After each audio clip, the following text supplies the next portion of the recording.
وسلم ثم إلى أرواح أزواجه وذريته وأصحابه الكرام ثم إلى أرواح آبائنا وأمهاتنا وأجدادنا ولمشايخنا شيء لله لهم الفاتحة. أعوذ بالله من الشيطان الرجيم. بسم الله الرحمن الرحيم. الحمد لله رب العالمين الرحمن الرحيم مالك يوم الدين إياك نعبد وإياك نستعين اهدنا الصراط المستقيم صراط الذين أنعمت عليهم غير المغضوب عليهم ولا الضالين. إن الحمد لله الذي هدانا لهذا وما كنا لنهتدي لولا أن هدانا الله. أشهد ونشهد أن لا إله إلا الله وحده لا شريك له وأن سيدنا محمدا عبده ورسوله. اللهم فصل وسلم وبارك على سيدنا محمد وعلى آله وأصحابه ومن دعا بدعوته واستنى بسنته واقتدى بقدوته إلى يوم لا ريب فيه. سبحانك لا علم لنا إلا ما علمتنا إنك أنت العليم الحكيم. قال رب اشرح لي صدري ويسر لي أمري واحلل عقدة من لساني يفقه قولي يفقه قولي يفقه قولي.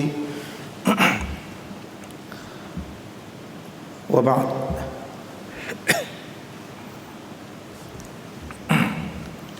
Alhamdulillah, pertama-tamanya tuan-tuan, terlebih dahulu marilah sama-sama kita memanjatkan kesyukuran kita kepada Allah Subhanahu wa taala atas limpah dan izin kurnianya kita diberi peluang lagi untuk merebut ruang-ruang kosong yang ada pada waktu ini bagi kita mengisi sedikit santapan rohani kita melalui kuliah Maghrib ini. Dan sebelum daripada itu, sebelum saya memanjangkan apa yang ingin saya sampaikan pada malam ini, pertamanya, pertama kali inilah saya duduk balik, saya datang ke Masjid Ridwaniyah ni. Sejak lama dah saya tak masuk rasanya. Yang mempunyai kenangan yang banyak kat sini. Jadi dengan itu, terlebih dahulu saya memohon izin, sekiranya ada di bawah sana ada guru-guru saya yang mungkin pernah mengajar saya di mana-mana sekolah, sama ada secara langsung ataupun tak langsung, yang mana pada malam ini saya berada di kursi empuk ini, dan mungkin cikgu-cikgu saya, guru-guru saya dulu berada di bawah. Saya minta izin untuk berada di atas sekiranya ada guru-guru saya di sini. Yang keduanya, saya juga memohon izin benda yang sama kepada rakan-rakan almarhum ayahanda saya, yang mana ramai lagi masih berada di depan ini. Salah satu daripada tanggungjawab anak kepada ayahnya ialah tanggungjawab ayah kepada, tanggungjawab anak kepada ibu ataupun ayahnya yang dah meninggal dunia ialah berbakti ataupun berbuat baik dengan rakan-rakannya. Dan perkara itu saya tidak mampu untuk lakukan sekadar pada hari ini bertemu, dan saya memohon juga sekali lagi keizinan kepada mereka yang pernah berbaik dengan almarhum ayahanda saya di sini dulu, untuk saya berada di atas sini pada hari ini, pada malam ni. Sebab itu tuan-tuan, beberapa kali saya menolak untuk menyampaikan kuliah di sini oleh Tuan Haji Muhyiddin, pengurusi dulu, yang Ya. Banyak kali saya menolak kerana perkara ini. InsyaAllah kita akan meneruskan sedikit kuliah sebagai perkongsian ilmu kita, di mana tajuk umum yang diberikan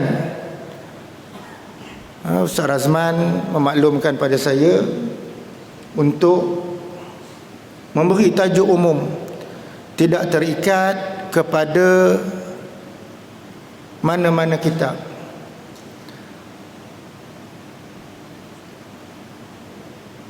Lalu disebabkan itu, saya nak berkongsi berkenaan dengan satu ayat Al-Quran yang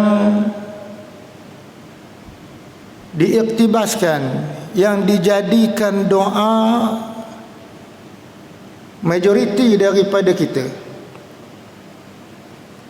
iaitu lafaz daripada surah Ali Imran. Kalau tak silap saya, ayat yang ke-8 ataupun ayat yang ke-9, yang mana Allah berfirman, a'udzubillahi minasyaitonir rajim, Rabbana la tuzigh qulubana ba'da idh hadaitana wa hab lana min ladunka rahmah innaka antal wahhab. Ayat ini dipetik daripada surah Ali Imran, dijadikan doa harian kita, yang mana dalam ayat ini kita berdoa pada maksud umumnya. Kita meminta daripada Allah Ta'ala, Rabbana, hei Tuhan kami, wahai Tuhan kami, la tuzigh qulubana, janganlah engkau mencabutkan, menanggalkan apa-apa yang telah pun engkau kurniakan daripada ke dalam hati kami. Ba'da iz hadaitana, selepas engkau memberikan hidayah kepada kami. Wa hab lana min ladunka rahmah, dan engkau kurniakanlah kepada kami dari sisi engkau rahmah, kasih sayang.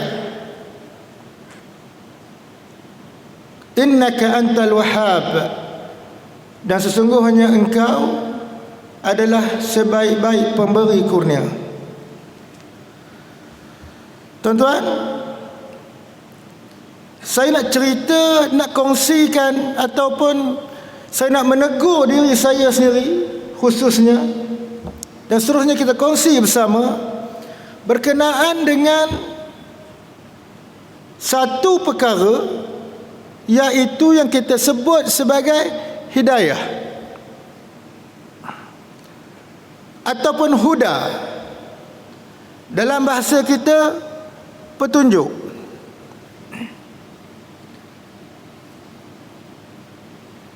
Memandangkan kita sekarang ni pun masih lagi berada dalam tempoh PKPP. Sebelum daripada ini kita berhadapan dengan satu tempoh masa yang sukar, bahasa TB. Tempoh masa yang sukar, kita berada pada peringkat permulaan PKP hari itu, tuan-tuan. Bulan 3, pertengahan daripada bulan 3, bulan 4, bulan 5, sehinggalah dilonggar sehinggalah ke sekarang. Sewaktu mana tempoh PKP hari itu, tuan-tuan, saya bukan nak cerita berkenaan dengan PKP, tidak. Saya cuma nak kaitkan dengan hidayah tadi ni. Kalau kita sebagai orang masjid lah, kita kata, kita sebagai orang masjid, tak lepas daripada kehadiran diri, menghadirkan diri kita untuk sesi-sesi kuliah, pengajian. Daripada dulu sampailah ke sekarang.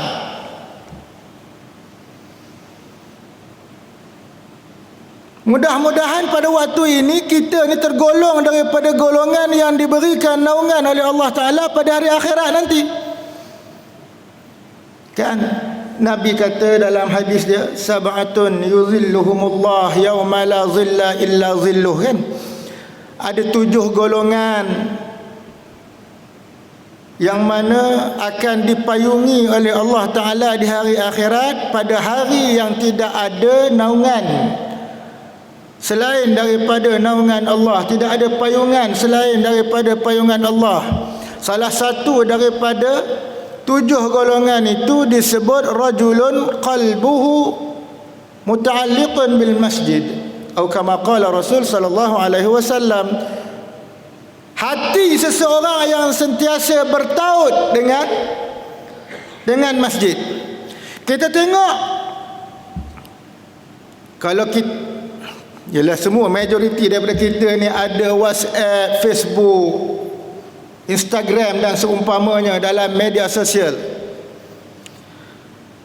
Kalau kita tengok tuan-tuan, macam mana ada daripada kalangan insan-insan apabila tidak dibenarkan untuk hadir ke masjid, bahkan dilarang untuk ke masjid,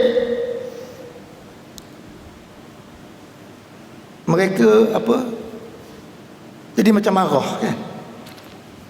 Habis semua dimarahnya.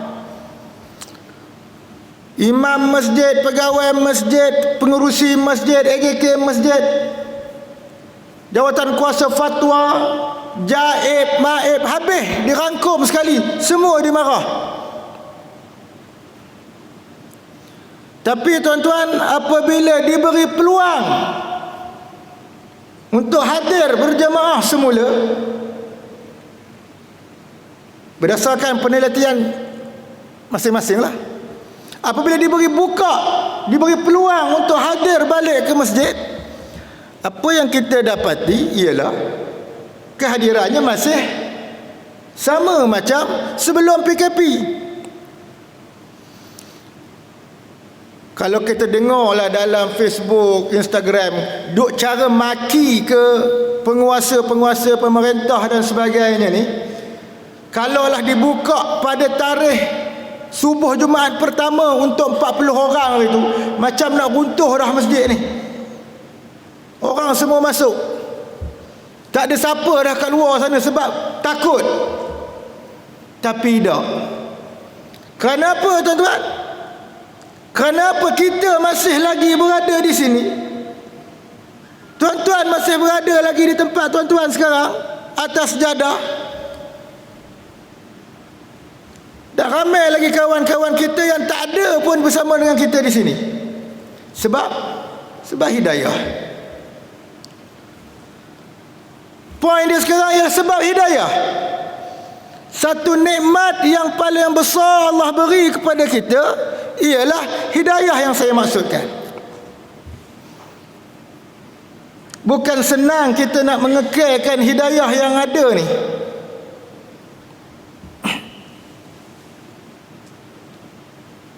Tak senang. Sebab itu yang kita bacakan doa, Rabbana la tuzigh qulubana ba'da idh hadaitana wa hab lana min ladunka rahmah innaka antal wahhab. Mungkin kat sana kita ni tak terasa lagi gamaknya, yang mana Allah dah jentik kita. Hidayah kena dicari. Hidayah tak datang saja-saja. Hidayah kena cari. Sedangkan dalam tempoh PKP hari itu, Allah dah jentik kita dengan adanya, saya sebut sebagai bala lah, wabak itu sebagai bala kepada kita, tujuan menjentik kita. Sedar ke tak sedar tuan-tuan, kita baca ayat Al-Quran surah Al-Baqarah, kalau tak silap saya ayat 155, dua ayat 155 sampai 156. Kalau kita memahami sedikit sebanyak maksud ayat itu, kita dah kata dah, oh, Allah dah jentik dah aku kat sini. Di situ sepatutnya kita dapat hidayah. Di mana? Pada ayat 155 yang mana Allah berfirman, "Walana baluwannakum bisyai'in minal khauf wal ju' wa naqsin minal amwal wal anfusi was samarat wa basyyiris sabirin alladzina idza asabatuhum musibah qalu inna lillahi wa inna ilaihi raji'un." Kita baca ke tidak, tuan-tuan? Baca. Cuma mungkinlah Al-Quran datang dalam bahasa Arab, benda ni tak berapa nak faham.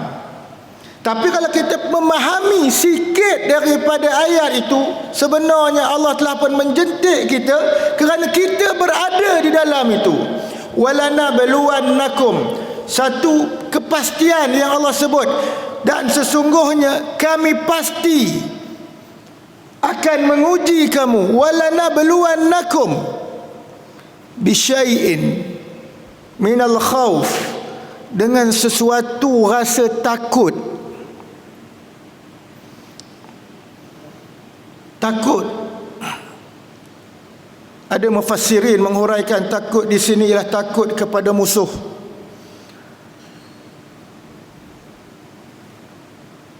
Ada mufassirin yang menghuraikan takut di sini takut kepada apa-apa bencana, musibah yang Allah turunkan. Termasuklah apa nama? Wabak tu.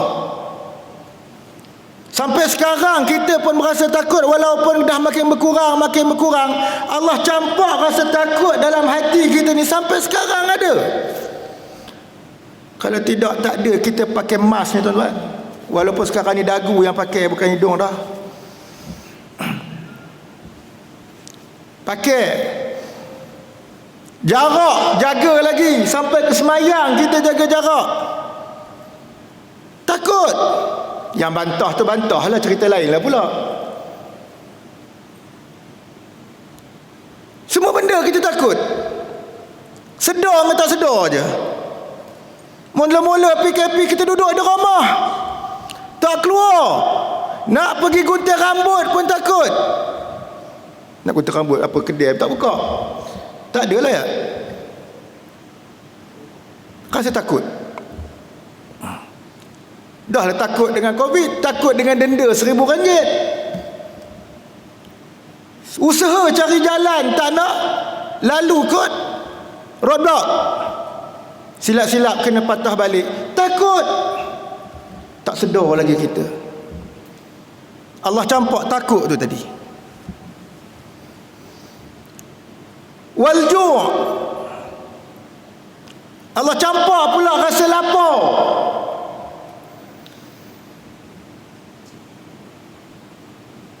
Musim PKP hari tu pun kita lapar, tuan-tuan. Nak kalau keluar rumah dapat kepekan pun kedai tutup.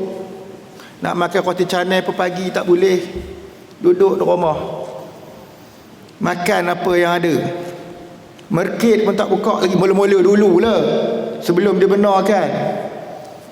Maggi yang dah expired pun kita balun.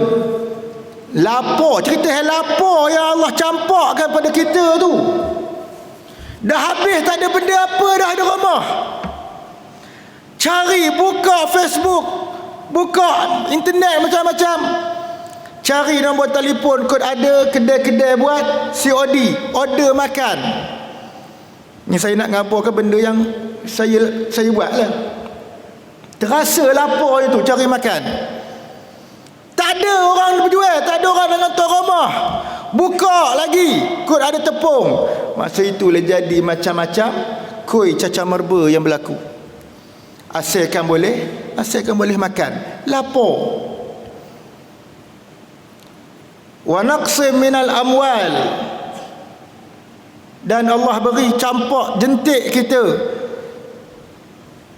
kurangnya pendapatan. Ya. Kurang pendapatan, tak ada apa nama?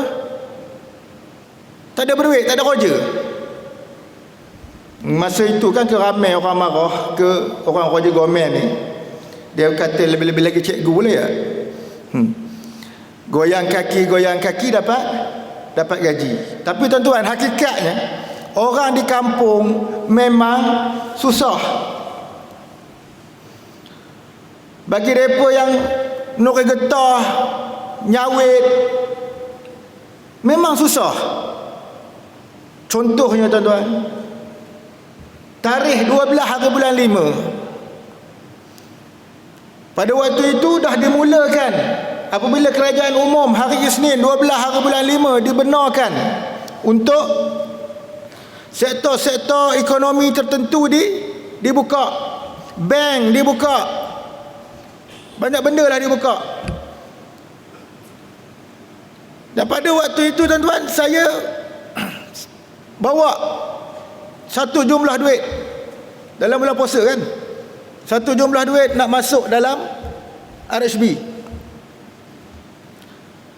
8.30 saya sampai, orang dah beratur, dan kita pun turut sama beratur sekali. Rupanya beratur demo tu bukan beratur nak masuk bank, beratur ke kedai sebelah tu.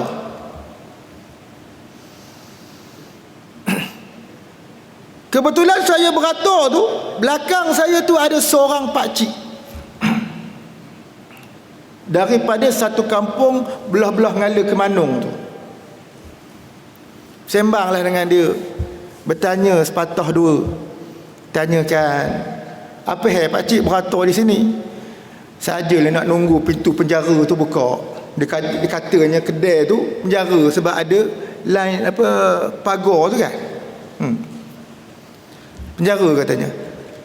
Atau nak buat apa? Sajalah nak tengok benda ni berapa dapat.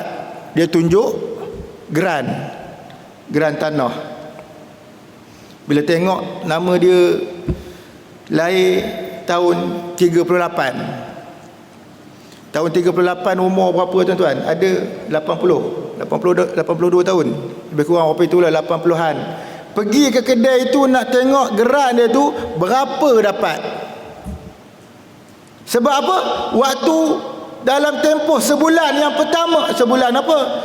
12 hari bulan 5, start bulan 3, 2 bulan tak dapat apa-apa. Tak ada duit. Sanggup gadai geran. Harap-harap pakcik itu dapat balik dan tebus geran tanahnya tu. Sedih juga. Kurangnya harta. Wa naqsi minal amwal wal anfus, dan berkurangnya banyak berlaku kematian. Pun banyak berlaku kematian. Wasamarat, dan kurangnya buah-buahan. Tapi buah-buahan alhamdulillah kita tak ada berkurang. Cuma yang mula-mula tadi itu, beberapa perkara yang Allah sebut tu tadi, udah pun sepatutnya menjentik hati kita, jentik perasaan kita. Yang Allah sebut itu kita termasuk dalam dia. Tapi sejauh mana kita terasa tuan-tuan? Kalau betul manusia ni ada perasaan kepada apa yang Allah tegur tu, pada tarikh berapa hari bulan?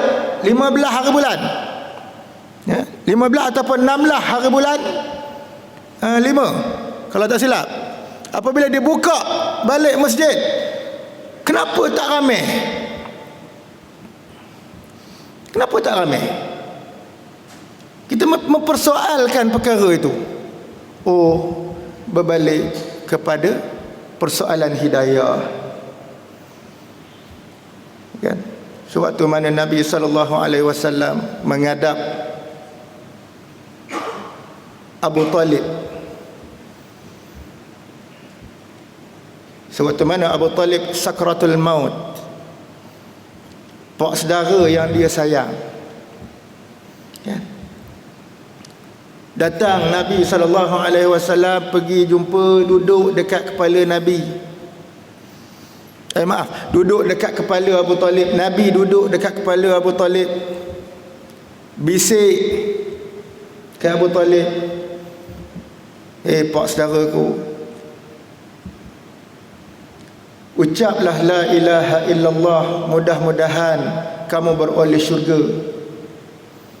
Lalu Abu Talib dia paling ke sebelah, dia tengok kepada rakan-rakan dia, geng-geng dia geleng kepala, jangan. Nabi bisik lagi, wahai pak saudaraku, kalaulah itu pun kamu tak boleh ucap, sebutkanlah bahawasanya aku adalah pesuruh Allah. Sebut, aku adalah pesuruh Allah. Abu Talib tengok lagi ke kawan dia, jangan. Sampailah yang terakhir, Nabi bagi tahu kepada Abu Talib, wahai pak saudaraku, kalau itu pun tak boleh, kamu mengaku je dalam hati, tak ada siapa pun nampak. Ngakulah bahawasanya aku adalah pesuruh Allah. Dan tak sempat Abu Talib buat, diangkat, diambil nyawa Abu Talib. Dan pada waktu itu Nabi menangis. Sebab apa Nabi menangis? Turun ayat Al-Quran, innaka la tahdi man ahbabta walakin Allah yahdi man yasha. Sesungguhnya kamu wahai Muhammad tidak mampu untuk memberikan hidayah kepada sesiapa yang kamu kehendaki, kepada sesiapa yang kamu sayang. Tak mampu kamu nak bagi hidayah kat dia. Walaupun itu pak saudara kamu yang bela kamu dari kecil, yang beri kamu makan, yang membela kamu sewaktu mana kamu diserang oleh kafir Quraisy.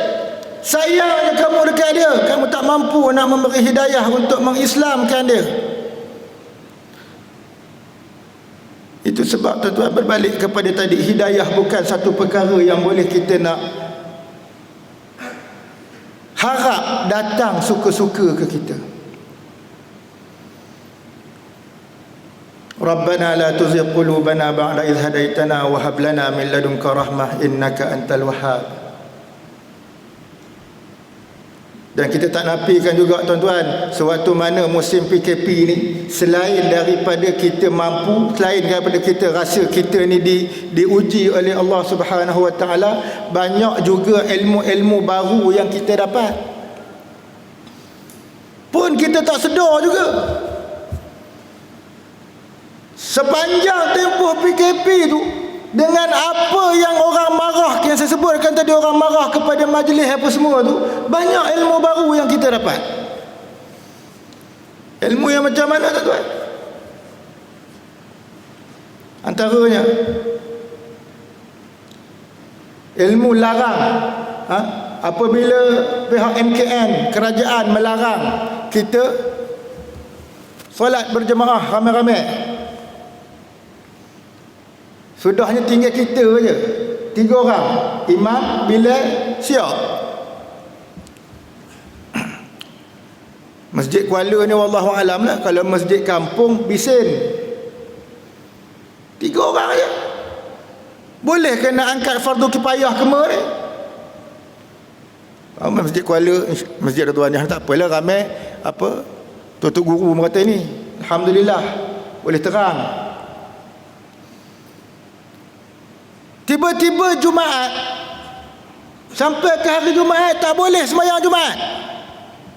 Bukan tak boleh, dilarang. Kan orang marah itu kalau tak boleh sembahyang Jumaat. Tuan-tuan, saya tanya kepada, kod ada kat sini siapa-siapa yang lebih veteran. Kod ada tuan-tuan kat depan saya ni yang umur 70-an, 80-an, kod ada. Sebab saya nak tanya, sebab merata-rata masjid saya tanya benda ni. Sewaktu zaman tuan-tuan hidup dulu-dulu lah, saya ni muda lagi tuan-tuan, ujung 30-an. Mungkin ada tuan-tuan yang umur 70-an yang sempat dengan zaman komunis ke, yang sempat dengan zaman Jepun ke, orang putih ke. Kod ada. Kod sempat. Ada. Takkan tak ada ya? Soalan saya sama je tuan-tuan. Sebab sewaktu tuan-tuan kalaulah berada, mungkin tuan-tuan masa tu kecil lagi ke apa ke, dalam tempoh Jepun ke, Komunis ke, orang putih ke, Belanda, kalau Belanda melampau benar lah dah, awal lagi ya. Dalam tempoh itu, kau dalam tempoh darurat, pernah tak tuan-tuan dilarang untuk datang ke masjid buat Jumaat? Pernah ada gambar? Kau tuan-tuan ada hidup pada zaman orang putih, zaman apa nama, zaman Komunis. Sebab Komunis last tahun 80-an ya. Kotlah ada maknanya tahun 40-an tu ke 30-an ke 50-an ke. Kot ada tempoh merasa zaman darurat lah apa ke. Pernah ada geng-geng Jepun, Komunis, Belanda apa semua ni. Belanda tak, orang putih ke apa ke, bagi tahu jangan pergi masjid, pergi pancung, pergi kena bunuh. Ada pernah? Kata-kata saya tanya tuan-tuan, tak pernah. Tak pernah apa, Jepun ke Komunis ke apa ke, tak pernah larang untuk pergi semayang Jumaat.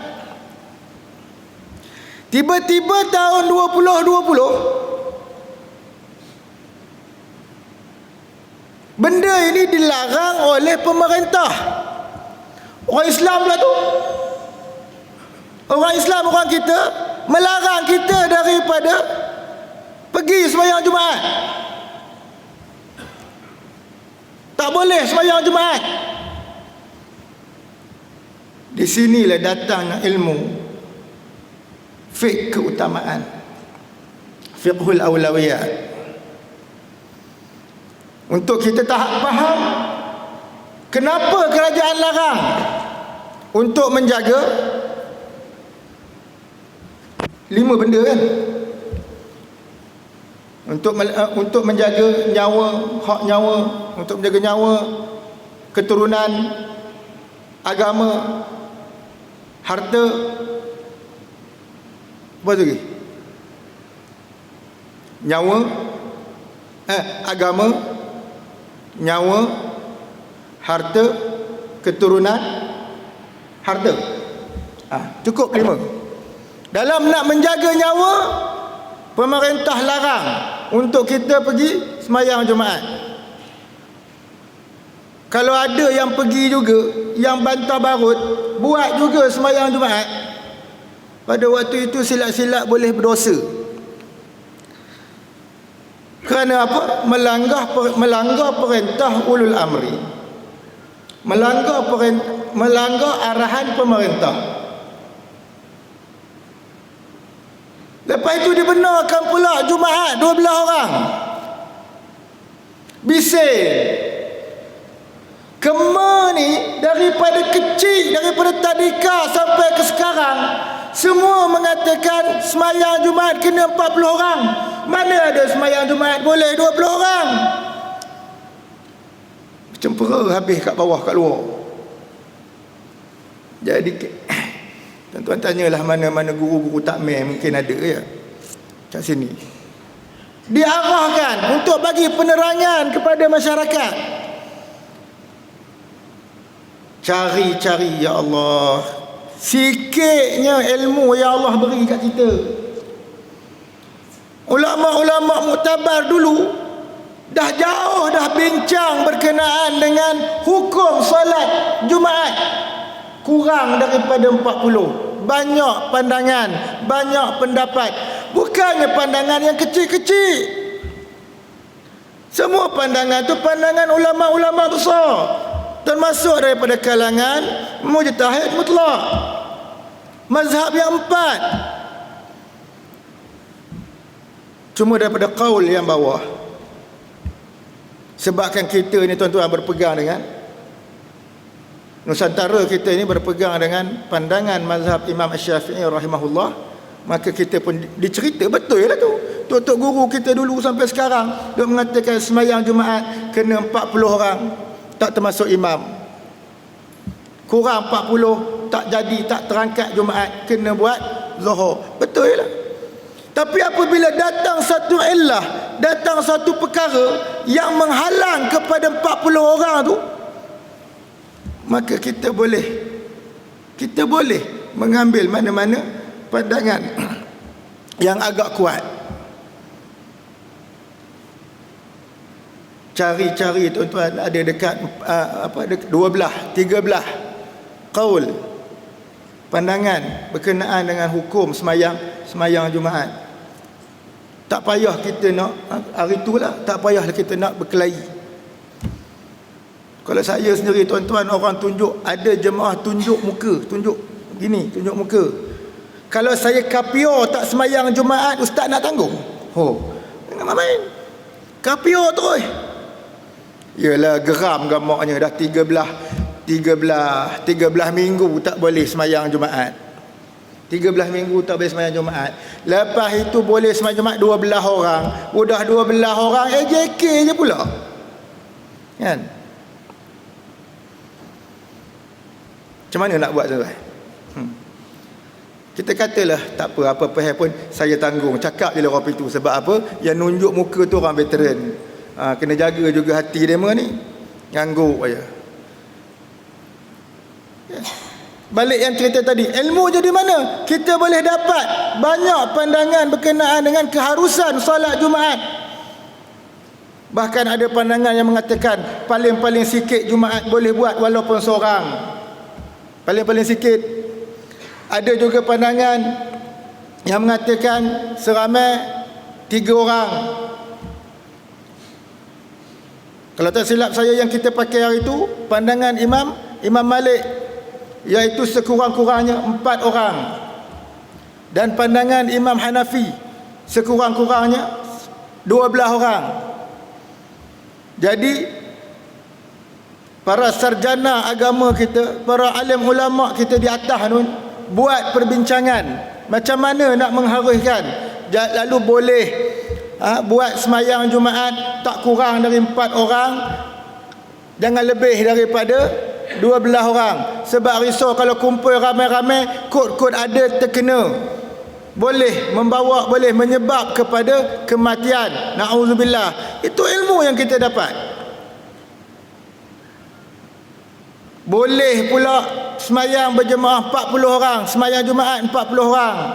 Maknanya apabila kerajaan dah buka, hilang illah yang mengharuskan semayang 12 orang tadi ni, maka berbalik kepada hukum asal, kena semayang 40 orang. Itu pun kena kapio juga tuan-tuan. Sebab apa? Beratur cukup 40 orang kena halau. Kapio juga. Pak tak tahu lepas siapa orang kita ni ya. Mudah benar. Sikit-sikit kapio, sikit-sikit kapio. Kapi. Ya. Dan begitulah seterusnya. Macam mana? Kenapa? Ya, kita tengok yang dalam SOP itu bila boleh semayang berjemaah, kenapa dilarang semayang sunat ba'diyah, dilarang semayang sunat qabliyah? Kita rujuk balik tuan-tuan. Kita tak perlu kita buka kitab besar pun. Tuan-tuan cari kitab Matla'ul Badrain. Ada dirumikan pun. Kata Syekh Daud Fatani, ya, semayang sunat ba'diyah dan semayang sunat qabliyah itu afdal dibuat di rumah.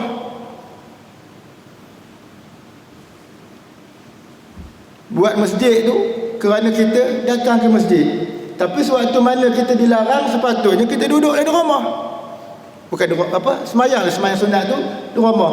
Tapi ustaz, semayang tahiyatul masjid boleh pula buat kat masjid. Nama pun tahiyatul masjid. Sebab itu disuruh buat kat masjid. Sebab tak boleh buat kat rumah. Buat kat rumah tak terangkat, tak terhasil semayang sunat tahiyatul masjid. Jadi banyak tuan-tuan ilmu-ilmu sepanjang PKP ni tadi.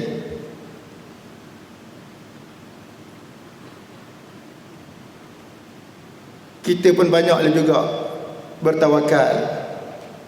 Bila dah dibenarkan sekarang ni, kita pun bertawakal kepada Allah Subhanahu Wa Taala. Mudah-mudahan tak adalah kena pada kita. Alhamdulillah kan.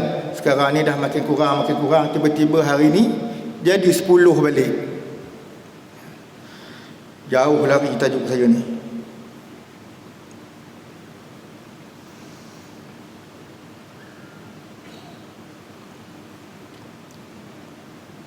Hidayah tadi ni.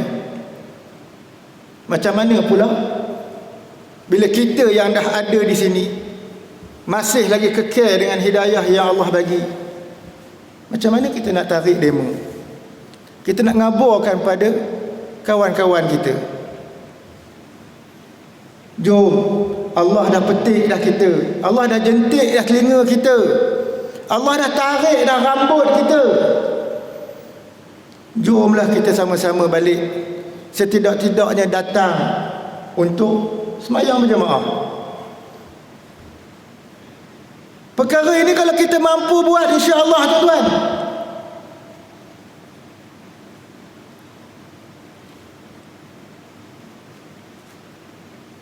sayang habis je benda tu apabila semuanya kita kembali kepada cara hidup asal. Mereka pun cara hidup mereka, kita cara hidup kita.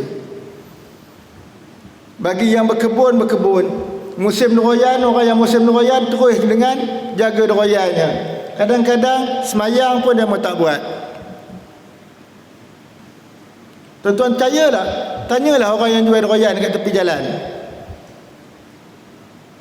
Macam mana kita, teguran kepada saya, macam mana kita nak menegur mereka? Jangan kita berasa kita duduk dalam zon selesa, mengatakan kita berada sekarang di masjid dengan biar demo di luar. Jangan kita berada dalam zon selesa yang kita katakan kita dapat hidayah tu. Macam mana kita nak gerakkan? Dengan cara kita masing-masing. Allahu Akbar. Banyak dosa kita sebenarnya, banyak silap kita. Benda yang disuruh pun kita tak, yang Allah suruh, yang ringkas tu, mengajak orang pun kita tak mampu.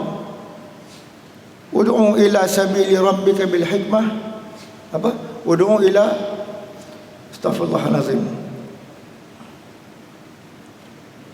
ud'u ila sabili rabbika bil hikmah. Dia kata tak jumpa tu. Suruhlah ke jalan Tuhan, ke jalan Allah dengan cara yang baik. Mafhum umum ayat.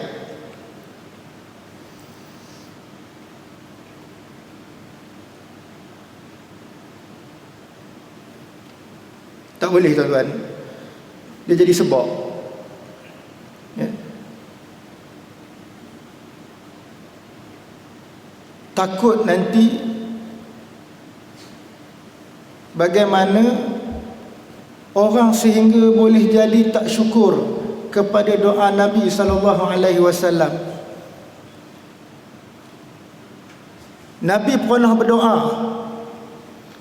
Kalau tuan-tuan pergi umrah, kan, kita berada di Madinah. Suatu mana kita dibawa ziarah, kita akan melintasi satu masjid. Nama masjid itu Masjid Ijabah. Masjid Ijabah. Nabi ada doa 3 benda dekat situ. Ya? Nabi doa 3 benda. Salah satunya yang Nabi doa ialah jangan umat dia dihancurkan, jangan umat dia dimusnahkan seperti mana umat terdahulu. Maknanya diberi peluang untuk bertaubat. Nabi doa 3, 2 Allah terima, 1 Allah tolak. Yang doa ini Allah terima, supaya biar manusia kita ni sempat bertaubat.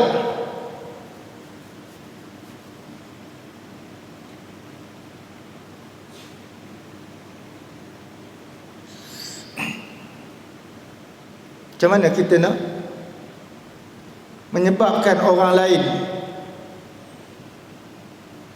melalui kita, mereka boleh sedar? Bukan nak kata kita ni baik, tidak.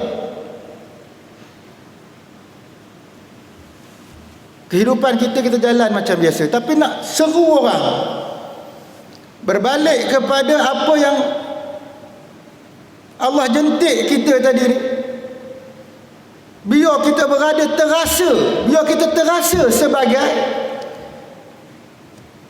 hamba Allah yang bertaubat tadi. Kalaulah rasa kita tak mampu lagi, kita tutup, buka pintu rumah pagi-pagi terus kita ke masjid, tak pedulikan orang lain. Dan bila kita balik pun sekarang, kita tutup pintu juga, tak peduli ke orang lain. Agak-agak kita rasa lepas ke bila kita ditanya depan Allah Ta'ala nanti. Hanya dengan coronavirus ni, hanya dengan wabak ini, macam mana kesedaran yang kita boleh buat untuk diri kita satu, dan juga untuk orang lain. Insya Allah 8.45 5 minit. Kesimpulannya tuan-tuan, mudahlah tu. Mula-mula. Sebenarnya saya tak selesa lagi duduk sini ni. Duduk atas ni tak selesa lagi. Bukan tak selesa menyampaikan pula. Duduk di, apa orang kata, masjid besar apa ni. Peluh kan? Mula kot ada peluang lagi lepas ni ya. Kot mau dia jadi macam biasa. Itu bila dah jadi selesa tu, cara cakap pun lain. Ini bila tengok tuan-tuan ni semua muka serius lah ke? Ya, muka serius. Rasa tak selesa lah. Walaupun kita rasa masjid ni, kita pernah berada di sini dulu, satu ketika dulu. Bila duduk atas ni, dia jadi tak selesa, dia tak boleh. Ada diberi peluang akan datang esok, wallahualam. Kan? Jadi kesimpulannya tuan-tuan, berbalik apa yang kita sebutkan, mudah-mudahan kita jaga hidayah yang Allah berikan pada kita. Poin di situ tadi. Kita yang pertamanya, kita jaga hidayah yang Allah beri pada kita. Dalam masa yang sama, perlu kepada kita mengajak orang lain. Perlu kepada kita ingatkan orang lain. Kalau Allah nak musnahkan kita baru-baru ini dengan virus tu, boleh dah Allah buat. Kalaulah boleh Allah buat macam umat terdahulu yang hanya dihancurkan dengan suara kata, hanya dihancurkan dengan bunyi belalang. Dulu, umat dulu, tak mustahil kalau Allah nak buat benda yang sama kepada kita. Tapi ingat sayangnya Nabi kat kita, yang saya sebutkan tadi yang terakhir, doa Nabi kata, jangan umatku dihancurkan seperti mana umat terdahulu. Bagi peluang bertaubat. Kalau Allah nak buat, selesailah kita ni. Atas sebab itu tuan-tuan, ya, kita tolong diri kita dan juga kita sedarkan kawan-kawan kita. Ya. Kalau Allah nak menghancurkan apa, tidaklah dihancurkan hanya satu umat yang buat salah tu je. Dah. Tetapi Allah akan menghancurkan semua orang yang terlibat yang ada di sekelilingnya. Jadi mudah-mudahan tuan-tuan, sentiasalah kita mengucapkan doa tadi, Rabbana la tuzigh qulubana ba'da idh hadaitana wa hab lana min ladunka rahmah innaka antal wahhab. Supaya kita terus berada di sini, rajin hati kita sentiasa muta'alliqun, sentiasa berpaut dengan masjid sehingga kita mati insya-Allah. Mudah-mudahan perkara itu berterusan dan Allah memakbulkan apa doa kita tersebut dan tidak ditarik sekali-kali hidayah yang ada pada diri kita. Akhir kalam, saya mohon maaf sekiranya penyampaian saya ni tak berapa nak kena. Inilah yang mampu untuk saya sampaikan sebagai mengisi ruang yang ditinggalkan oleh tuan-tuan guru yang biasa mengajar tuan-tuan yang tak dapat datang kerana luar daripada negeri Perak kan. Mudah-mudahan apa yang kita buat malam ini dikira sebagai jariah, dikira sebagai ilmu yang bermanfaat, dan Allah mengekalkan kita di mana yang saya sebutkan tadi dalam hidayahnya insya-Allah. Wa sallallahu ala sayyidina Muhammad wa ala alihi wa sahbihi wasallam. A'udzu billahi minasyaitonir rajim. Bismillahirrahmanirrahim. Alhamdulillahi rabbil alamin. Wassalatu wassalamu ala asyrafil anbiya'i wal mursalin wa ala alihi wa sahbihi ajma'in. اللهم اجعل جمعنا هذا جمعا مرحوما وتفرقنا من بعده تفرقا معصوما. ربنا عليك توكلنا وإليك أنبنا وإليك المصير. اللهم اجعلنا من الذين يستمعون قولا فيتبعون أحسنه. وصلى الله على سيدنا محمد وعلى آله وصحبه وسلم والحمد لله رب العالمين. سبحانك اللهم وبحمدك أشهد أن لا إله إلا أنت وأستغفرك وأتوب إليك. بسم الله الرحمن الرحيم. والعصر إن الإنسان لفي خسر إلا الذين آمنوا وعملوا الصالحات وتواصوا بالحق وتواصوا بالصبر. السلام عليكم ورحمة الله وبركاته.